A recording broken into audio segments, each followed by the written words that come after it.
Hello दोस्तों, आज की कहानी मालिक ने जब लगाया बुजुर्ग काम वाले पर चोरी का इल्ज़ाम। मेरा नाम अंजू है। मेरी शादी साहिल से 1 साल पहले हुई थी। साहिल एक बड़े शहर में अच्छी नौकरी करते हैं। ऑफिस की तरफ से ही हमें एक अच्छा फ्लैट मिला है। मेरे पति ऐसे बहुत अच्छे हैं, लेकिन अगर मुझसे कोई पूछे तो मैं अपने पति की एक आदत को बदलना चाहूँगी। उनमें थोड़ा ज़्यादा ईगो आ गया है। अपने से छोटे से कभी वो अच्छे से बात नहीं करते। मुझे यह बात अच्छी नहीं लगती थी, लेकिन मैंने उन्हें कभी इस बारे में टोका नहीं।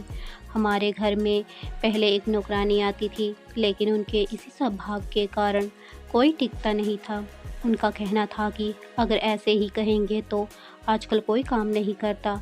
शायद उनका यह स्वभाव उनके ऑफिस के अनुभव से आया होगा, क्योंकि उन्हें काम को पूरा करवाने में बहुत प्रेशर रहता है।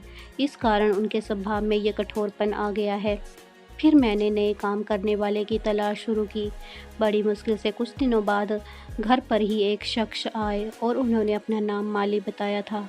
उम्र उनकी 55 साल की थी। उन्होंने कहा कि उन्हें कहीं से पता चला कि यहाँ काम है। मैंने पूछा, किसी ने बताया? वो बोले कि अभी उनका नाम याद नहीं आ रहा। मैंने कहा कि आप खाना बना लेंगे? उन्होंने कहा कि हाँ, मैं अच्छा खाना बना लेता हूँ, आपको कोई परेशानी नहीं होगी। शुरुआत में मेरा मन नहीं माना, क्योंकि वो किसी की पहचान से नहीं आए थे, लेकिन फिर मैंने सोचा कि शाम को उनसे मिलवा देती हूँ। शाम को जब वो घर आए तब मैंने कहा कि कोई काम के लिए आया है। उन्होंने भी यह कहा कि क्या उन्हें उसे जानती हो? मैंने कहा कि नहीं। वो माली से मिले, पूछा कि पहले भी काम किया है? वो बोले हाँ साहब। उनकी उम्र के चलते उन्होंने भी यही सवाल पूछा कि तुम खाना बना लेते हो? वो पहले ही थोड़ा घबराए हुए थे। कहा कि साहब बना लूँगा, ठीक है। उन्होंने कहा कि साफ सफाई से खाना बनाना और छुट्टी नहीं मिलेगी। रोज़ रोज़ का नाटक नहीं चलेगा कि तबीयत खराब है या घर में कोई बीमार है। यह सब बातों का ध्यान रखना। अभी खाना बना कर दिखाओ, पसंद आया तो कल से तुम्हारी नौकरी पक्की होगी। इतना सब मेरे पति से सुनने के बाद मैंने सोचा कि वो कुछ बोलेंगे, लेकिन उन्होंने सिर्फ इतना ही कहा कि हाँ साहब। मुझे उन्होंने उस स्थान पर ध्यान रखने को कहा। वो खाना बना रहे थे, काम अच्छे से कर रहे थे। लग रहा था कि उन्हें पहले भी इसका अनुभव था।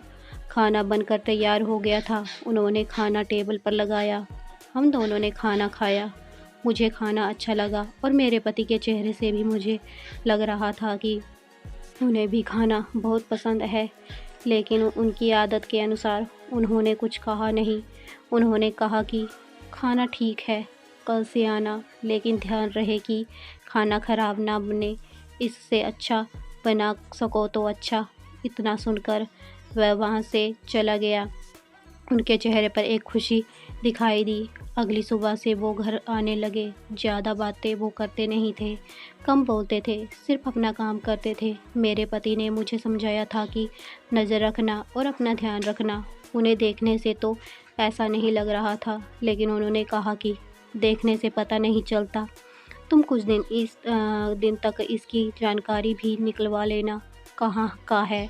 मुझे भी उनकी बात सही लगी, क्योंकि वो ऐसे ही अनजान अचानक मेरे घर में आ गए थे और कहा था कि किसी से पता चला है। उनकी उम्र देखकर मैंने उन्हें रख लिया था। मैंने उनसे उनकी पहचान पत्र मंगवाया था। उन्होंने लाकर दे दिया था। 1 से 2 दिन में मुझे लगा कि ठीक ही है। करीब 5 दिन काम करने के बाद उन्होंने मुझसे एक दिन कहा कि मैडम, थोड़े पैसे एडवांस मिल जाते तो अच्छा होता, मुझे ज़रूरत है। मैंने उनकी बात सुनी और मैंने भी अपने पति की तरह सोचा और उन्हें कहा कि नहीं, अभी नहीं मिलेंगे। आपको पहले ही उन्होंने सारी बात बताई थी और मैं साहब से पूछूंगी। ऐसा कहकर मैंने उनकी बात टाल दी। साहिल अगले दिन कहते हैं कि उनके ऑफिस के कुछ दोस्त घर पर शाम को खाना खाने के लिए आने वाले हैं। उन्होंने माली से कहा कि उनके दोस्तों के लिए कल स्पेशल खाना बनाना होगा। उन्होंने कहा ठीक है साहब। शाम को उनके दोस्त और उनकी फैमिली भी घर आए। 3 दोस्त के साथ उनकी 3 पत्नियां और बच्चे भी थे। खाने में 4 से 5 तरह के पकवान बनाए गए थे। सबने खाना बड़े चाव से खाया और तारीफ भी की। खाने के बाद हम सब बैठे बातें कर रहे थे। माली अपना काम ख़त्म करके जाने की तैयारी कर रहे थे। तभी उनके एक दोस्त का मोबाइल नहीं मिल रहा था। मोबाइल महंगा था, साथ ही उसमें ऑफ़िस के ज़रूरी नंबर और इमेज भी थी। इसीलिए वो थोड़ा परेशान हुए। सभी जगह ढूँढ लिया, बच्चों से भी पूछ लिया, लेकिन नहीं मिला। फ़ोन लगाने पर फ़ोन भी नहीं लग रहा था। हम सब मिलकर मोबाइल की ही ढूँढ रहे थे कि माली किचन से आए और कहा कि मैडम मैं चलता हूँ। आज उनके हाथ में एक छोटा-सा बैग था। उनके इतना कहने पर मेरे पति ने कहा कि रुको, मोबाइल जो तुमने चुराया है वापस दो। उन्होंने जब ये सुना तो कहा कि साहब आप क्या बोल रहे हैं? चोरी? ये तो मैं अपने सपने में भी नहीं सोच सकता। मेरे पति ने कहा कि ठीक है, फिर तलाशी दो और चले जाना। यह सुनकर उन्होंने कहा कि नहीं, मैंने जब चोरी नहीं की तो तलाशी क्यों दूँ? मेरे पति बोले कि जब चोरी की नहीं तो तलाशी से क्यों डर रहे हो? इतना कहकर वो उनके पास गए और उनके हाथ में जो बैग था उसने लेने लगे। माली ने बैग पकड़ा और कहा कि साहब छोड़ दीजिए, इसमें मोबाइल नहीं है। मेरे पति को गुस्सा आ गया। कहा कि एक तो चोरी करता है, उस पर आंखें भी दिखाता है। छोड़ बैग। उन्होंने उसका बैग छीना और उसकी तलाशी ली। उसमें मोबाइल नहीं था बल्कि खाना था। मेरे पति बोले कि तुम खाना चोरी करके ले जा रहे थे। माली की आंखों से अब आंसू आने लगे थे। वो बोले कि मैंने चोरी नहीं की है।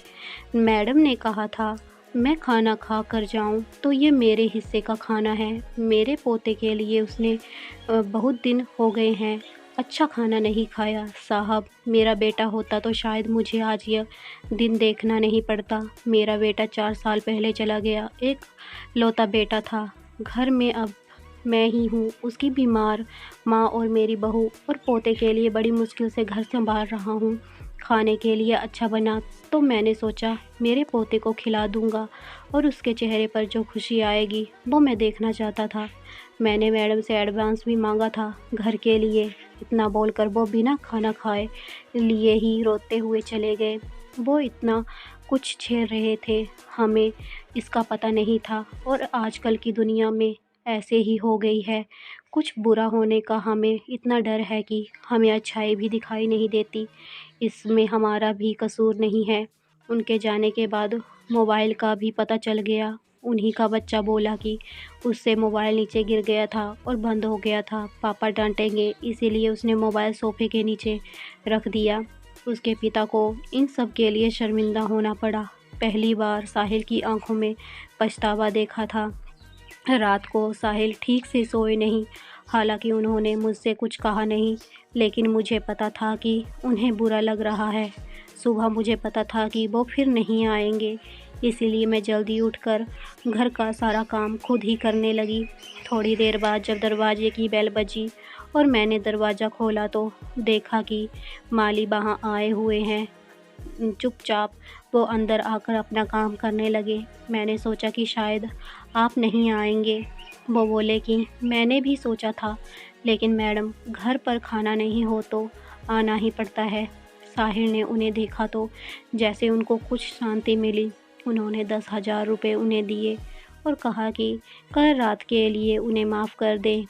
पैसे लेने से उन्होंने मना किया तो वो बोले कि ये एडवांस है, रख लीजिए। बस इतना ही चाहिए था। माली को थोड़ा सा प्यार से बोल दे। अच्छा लगा मुझे भी। मेरी पति का ये बदला रूप देखकर कठोर वो ऊपर से होते हैं, वो भी उन्हें बनना पड़ता है। अंदर उनके भी एक नरम दिल इंसान ही है। अगर आपको हमारी कहानी पसंद आई हो तो कहानी को like, share, comment and subscribe करें। धन्यवाद। राधे राधे।